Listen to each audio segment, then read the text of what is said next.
মিজান ভাই, আরেকটা কথা বলতে চাচ্ছি। কথা হচ্ছে যে এক প্রবাসী ভাই ৪ দিন আসছে বাংলাদেশে। ৪ দিনের না ৫ দিনের ছুটি নিয়ে ইমার্জেন্সি আসছে।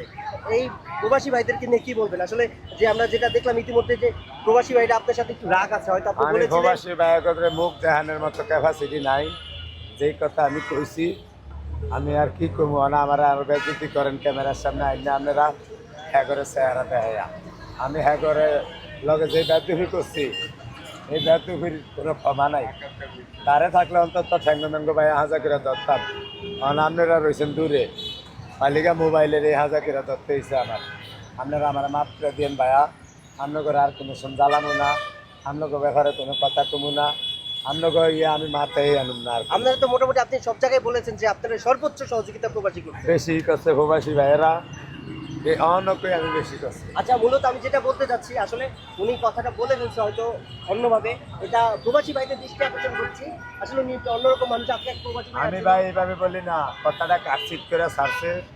আমার কিছু ইউটিউব ভাই আছে, আমার ক্ষতি করতে চায়। ওনারা, আমি বলছিলাম অন্যভাবে, কিন্তু আমার কথাটা ওনারা কাটছিট করে এইভাবে সাইডে দেখাইছে। যাক, আমি এই কথা কইতে রাজি না, আমি কইতে রাজি, আমি ভুলেই কয়েলাইছি আপনার ঘরে ভাই। আপনারা আমার মাফ করে দিয়েন ভাই। প্রবাসী ভাইদের দৃষ্টি আকর্ষণ করছি, এই মানুষটা সরল সোজা। এই মানুষটার প্রতি আর কষ্ট রাখবেন না। আপনারা যদি এক একজনে ওনাকে সহযোগিতা করেন, ১,০০০ টাকার মধ্যে হয়তো উনি ৫০০ টাকা খরচ করবে, আর ৫০০ টাকা কিন্তু মানুষকে খাওয়াবে। ৮০০ আর না দিলে আরো ভালো। ১,০০০ টাকা দিলে ৮০০ দিলে টাকা আমি আরো মানুষকে খাওয়াবে, ২০০ টাকা ওনার খোরাকিটা রেখে দিবে। তো এই ওনার মাধ্যমে কিন্তু আপনারা ২-৪ বেলা মানুষকে খাওয়াতে পারবেন, আপনাদের সেই হালাল টাকা রোজগার করে। তো ওনার প্রতি কেউ প্রবাসী ভাইরা কষ্ট রাখবেন না, ওনার প্রতি কোনো রাগ গুসা রাখবেন না। এটা আমার পক্ষ থেকে আমি আপনাদের কাছে অনুরোধ করছি।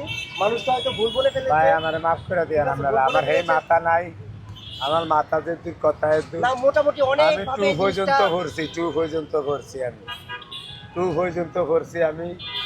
আমি যেদূর বুঝি এদূর কই, কিন্তু আমি কইতে গেলে কেউ রে চিন্তা ভাবনা করে কই না। এটাই আমার সমস্যা ভাই। এটা এটা আমার গ্রামের মানুষ। আমি বলি, ওনার সাথে আমি যেদিন ফার্স্টে দেখা করতে আসি, যে বিহেভ করছে আমার সাথে, আমার পাত্তাই দেয় না। পরপর ২ দিন আসার পরে তারপর ওনার সাথে একটু সুযোগ পেয়েছি ওনার পাশে দাঁড়ানোর জন্য। উনি মানুষটা এরকম, আর সারাক্ষণ কাজে ব্যস্ত থাকে, তো এই জন্য। আমার অর্থ সম্পদের কাগজপাতি আজকে ঢাকা লয়ে এসে আমার এই ভাই। উনি না হইলে আমি এটা হাঁটতাম না। আমি এর আগে হরাই ২৭ বছর ঘুরছি দেশে, কোনো কাম হয় না, কেউ আমার কথা ধরে না। আমার গ্রামে পুলিশ প্রশাসনের চেয়ে গ্রামের হাতজনের দাম বেশি। আমার গ্রামে পুলিশ প্রশাসনের চেয়ে গ্রামের হাতজনের দাম বেশি। আমার অনেকে কয় তোর জায়গা দিমু হুন্দে দিয়া, তোর জায়গা দিমু তোর হিরে হিরে দিয়া। অনেকে অনেক ভয়ভীতি দেখাইতে আছে, ভয় হিসে দিয়া বাড়ি দিয়া হালিয়া ছিল কানকির উত্তরে কে দেখবো। অতএব আমার যদি কোনো ক্ষতি হয়, এটা আমার গ্রামের মানুষের দায়ী। টাটকা কথা, আমি এটা মরিয়া যাবো, আমার বউ ফলা তো আছে। কারণ উনি যেন ব্যবসা করে খায়। মিজান ভাই, এই শাকিল ভাইয়ের বিষয়ে আপনি মানে একটু কিছু বলেন ভাই। আমার কথা হয়েছে ভাই, দেশ ভাই ও প্রবাসী ভাইয়েরা দেখতেছেন এই ভিডিওটা। আমি আমার লিগে কোনো কিছু চাই না, আর আমি সামুও না। আল্লাহ বাঁচাইলে আমার দ্বারা যদি কেউ না প্রতিবন্ধী কেউ আইয়ে যদি আমার সহযোগিতা চায়, এটার আপনারা অল্প হইলেও একটু গ্রহণ করেন। বেশি দরকার নাই, দেশে মানুষের অভাব নাই। বেশি না হারলে অন্তত ১০০ করেও যদি টিয়া দেয়, ১,০০০ মানুষের টিয়া ১,০০,০০০ টিয়া দিয়ে কি হাত খায় নাই। বেড়ার একটা ভাও নাই, 2টা বাচ্চা আছে ছোটো ছোটো। বেড়া একবারে অসহায়। বেড়া আমার দ্বারা সকালে 8টা বাজায় বই রয়েছে ভাগ করার আগে। এই দুই আর কথার লেগে এতক্ষণ বয়ে আসছিল। এর জন্য আমি অন্য করে বলতে চাই যে বেড়া যদি ১০০ বিরা টিয়া দেন, ১,০০০ মানুষে দিলে 1,00,000 টিয়া দিয়ে কি হাত খাইব নাই।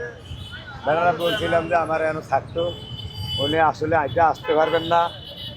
এই জন্য উনি চাচ্ছে যে ওনার চাঁদপুরেই, আমাদের চাঁদপুরে একটা কিছু করবো নিজে, করলে ওনারও একটু দেখতেন আপনারা। আমার বাবাতে আমারও তো আপনারা দিতেন না। অনেকেই তো হাইতে কইতে আছেন দেওয়া নিলে আমি নিই না। কিলিগা ইউটিউবওয়ালারা অনেক ভাই আমার হিসে লাগিয়ে রয়েছি, লাগিয়ে থাকতে আমার কিছু করতে পারবো না। আমি আগুন খামুও না, কয়লা আগুনও না। আমি চাই ওই বাইরে আপনারা একটু হেল্প করবেন, এটাই আমার কামনা। আসসালামু আলাইকুম।